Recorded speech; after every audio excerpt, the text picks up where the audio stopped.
ഈ കമ്പനി എന്നത് ഹൈദരാബാദ് ആസ്ഥാനമായുള്ള സ്ഥാപനം ആണ് എന്നതാണ്. ഹൈദരാബാദ് ആസ്ഥാനമായി പ്രവർത്തിക്കുന്ന സ്ഥാപനമാണ് ഈ മെഡ്വെസ്റ്റ് ലിമിറ്റഡ് എന്നതാണ് ആദ്യം തന്നെ പ്രേക്ഷകരോട് പറയാനുള്ളത്. അതിനുശേഷം ഇതിൻ്റെ കൂടുതൽ വിശദാംശങ്ങളിലേക്ക് പോകുമ്പോൾ 1981 ആണ് ഈ മെഡ്വെസ്റ്റ് എന്ന കമ്പനി പ്രവർത്തനം ആരംഭിച്ചത് എന്നതുകൂടി എടുത്തു പറയേണ്ടതുണ്ട്.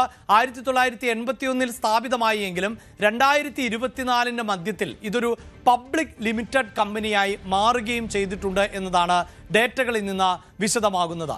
അതോടൊപ്പം തന്നെ ഈ കമ്പനിയുടെ മറ്റു വിശദാംശങ്ങളിലേക്ക് പോകുമ്പോൾ, അതായത് കമ്പനിയുടെ പ്രവർത്തന മേഖല, ആ പ്രവർത്തന മേഖലയിലേക്ക് പോകുമ്പോൾ കമ്പനി പ്രധാനമായും നടത്തുന്നത് ഈ ഖനനവുമായി ബന്ധപ്പെട്ട പ്രവൃത്തികൾ തന്നെയാണ്. ഖനനം, സംസ്കരണം, പരിവേഷണം, അതോടൊപ്പം തന്നെ വിതരണം.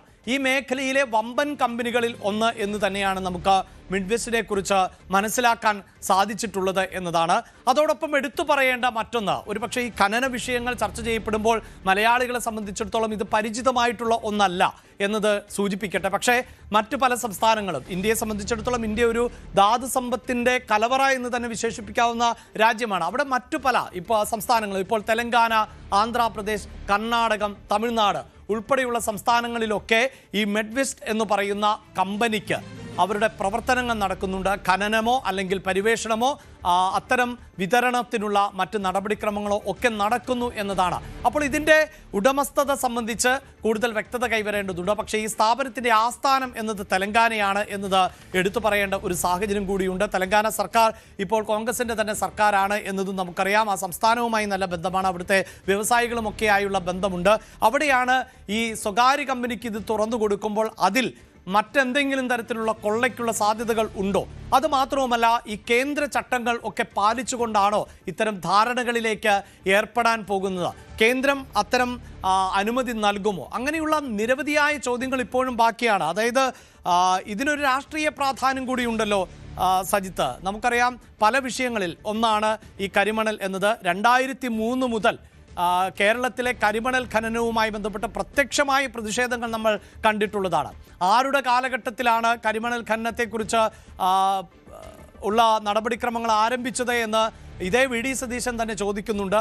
അത് UDFൻ്റെ കാലഘട്ടത്തിലായിരുന്നില്ലേ എന്ന് പ്രതിപക്ഷം തിരിച്ചു ചോദിക്കുന്നു. 2003 VM സുധീരൻ, MA ബേബി അടക്കമുള്ളവരുടെ നേതൃത്വത്തിലായിരുന്നു സമരം നടന്നത് എന്നത് നമുക്കറിയാം. പിന്നീട് CMRL എന്ന പേര് വലിയ തോതിൽ ചർച്ച ചെയ്യപ്പെടുന്നു.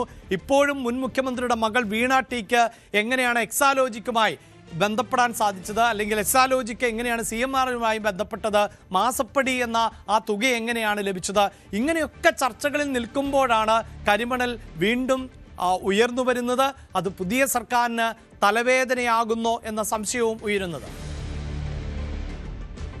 അഭിലാഷ്, തീർച്ചയായും അത് തന്നെയാണ് കാര്യം. നമുക്കറിയാം കരിമണൽ കേരളത്തിന്റെ ഒരു വലിയ സാധ്യതയാണ്.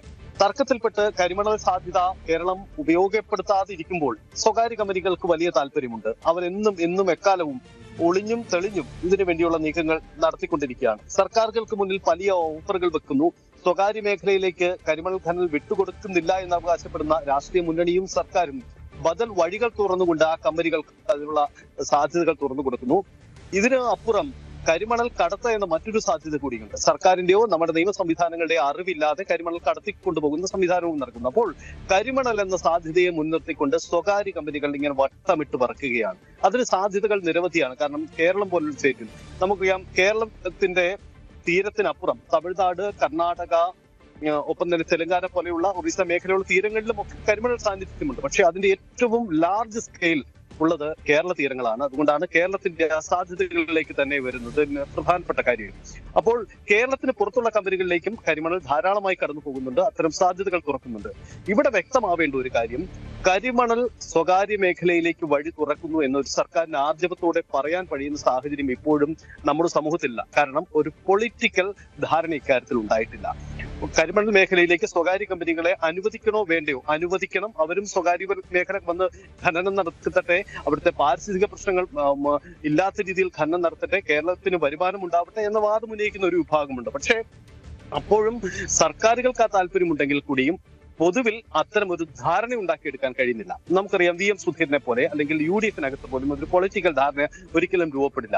ആദ്യം UPA സർക്കാരാണ് യഥാർത്ഥത്തിൽ കരിമണൽ മേഖലയ്ക്ക് സ്വകാര്യ മേഖലയ്ക്ക് വഴി തുറക്കുന്നത്. പിന്നീട് കേരളത്തിലുണ്ടായിരുന്ന 2001-2006 കാലഘട്ടത്തിലെ UDF സർക്കാർ അതിന്റെ ആദ്യ അനുമതി കൊടുക്കുകയും അതുണ്ടാക്കുന്ന രാഷ്ട്രീയ വിവാദങ്ങളും സമരങ്ങളും ഒക്കെ കണ്ടു. ഒടുവിൽ അത് പിൻവലിക്കപ്പെടുന്നു. പിന്നീട് അത് പൊതുമേഖലയിൽ എന്ന് പറയുമ്പോഴും സംഭവിക്കുന്നത് സ്വകാര്യ കമ്പനിക്ക് തന്നെയാണ് കടന്നു വരാനുള്ള അവസരം ഉണ്ടാക്കുകയും ഒടുവിൽ ആ വഴി തന്നെയാണ് വീണ ടിയും പിണറായി വിജയനും അടക്കം രാഷ്ട്രീയ ആരോപണം നേരിടുന്ന സാഹചര്യവും ഉണ്ടാക്കുന്നത്. അപ്പോൾ ഇവിടെ വീണ്ടും സംശയിക്കപ്പെടുന്ന ഒരു കാര്യം, വീണ്ടും ഒരു കള്ളക്കളിക്കുള്ള ശ്രമമാണോ, പിൻവാതിലൂടെ മറ്റൊരു കമ്പനിക്ക് കടന്നു വരാനുള്ള ശ്രമമാണോ നടത്തുന്നത്? സ്വകാര്യ മേഖലയ്ക്ക് വഴി തുറക്കുന്നില്ല എന്ന് പറയുമ്പോഴും സംഭവിക്കുന്ന ഇതാണ്. യഥാർത്ഥത്തിൽ ഇതിനെ മറ്റൊരു രീതിയിൽ കൂടി സർക്കാരിന് ന്യായീകരിക്കാൻ കഴിയും. കാരണം KMML കൊടുക്കുന്ന ഉപകരാറിന് ഞങ്ങൾക്ക് ബാധ്യതയില്ല എന്ന നിലപാട് വേണമെങ്കിൽ എടുക്കാം. പക്ഷേ സംഭവിക്കുന്നത് എന്താണെന്ന് നോക്കുക. പൊതുമേഖലാ സ്ഥാപനങ്ങൾ വഴി വീണ്ടും ഒരു ഒളിച്ചുകടത്തിലുള്ള ശ്രമമാണ് നടക്കുന്നത്. ഇവിടെ നേരത്തെ കഴിഞ്ഞ സർക്കാരിന്റെ കാലത്തും നടന്നതാണ്. പൊഴിമുഖത്ത് അടിഞ്ഞുകൂടുന്ന മണൽ എടുത്തു മാറ്റുക, അതല്ലെങ്കിൽ വെള്ളപ്പൊക്കം ഉണ്ടാകുമെന്ന കാരണം പറഞ്ഞുകൊണ്ട് കരിമണൽ കടത്താനുള്ള ശ്രമമാണ് നടന്നത്. ഇതൊക്കെ നമ്മൾ കണ്ടതാണ്. അപ്പോൾ എന്നും എക്കാലവും എല്ലാവർക്കും കരിമണലിനോടാണ് താല്പര്യം. കരിമണലിന്റെ അനന്ത സാധ്യതകൾ സ്വകാര്യ മേഖലയ്ക്ക് എത്തിക്കാനുള്ള ശ്രമങ്ങളാണ്. പക്ഷെ സർക്കാരുകൾക്ക് നേരിട്ടത് പറയാനുള്ള ധൈര്യമില്ല. ഇവിടെയും സംഭവിച്ചത് അത് തന്നെയാണോ എന്നതാണ് പ്രധാനപ്പെട്ട ചോദ്യം. അപ്പോൾ പൊതുമേഖലാ സ്ഥാപനം വഴി സ്വകാര്യ കമ്പനിക്ക് വഴി തുറക്കാനുള്ള ശ്രമങ്ങൾ തന്നെയാണോ നടന്നിരിക്കുന്നത്? അങ്ങനെയെങ്കിൽ അത് എന്നതാണ് പ്രധാനപ്പെട്ട കാര്യം. ഇപ്പോൾ ഈ ആരോപണം ഉന്നയിച്ചത് ഒരു BJP-യുടെ സംസ്ഥാന വൈസ് പ്രസിഡന്റ് ആണെങ്കിൽ കൂടിയും അതിനപ്പുറം ഇക്കാര്യത്തിൽ സർക്കാരിന് വ്യക്തത വരുത്തേണ്ടി വരുന്നു എന്ന സാഹചര്യം കൂടിയുണ്ട്. തീരുന്നില്ല. മുൻ സർക്കാരിന് മുന്നിലും ഇതിന്റെ ബാധ്യതയുണ്ട്. കാരണം മറ്റൊരു സ്വകാര്യ കമ്പനിക്ക് വഴി തുറക്കാൻ നീക്കം നടന്നിരുന്നത് സാങ്കേതികമായെങ്കിലും കഴിഞ്ഞ സർക്കാരിന്റെ കാലഘട്ടത്തിലാണ്. അങ്ങനെയെങ്കിൽ ആ നീക്കം എന്തായിരുന്നു? വീണ്ടും സർക്കാരിന്റെ ഒരു തുടർച്ചയുണ്ടാകുമെന്ന് കരുതിക്കൊണ്ടുള്ള നീക്കമാണോ നടന്നത്? ഇതിൽ രണ്ട് സർക്കാരും വിശദീകരിക്കേണ്ട ബാധ്യത ഇരുവർക്കുമുണ്ട്.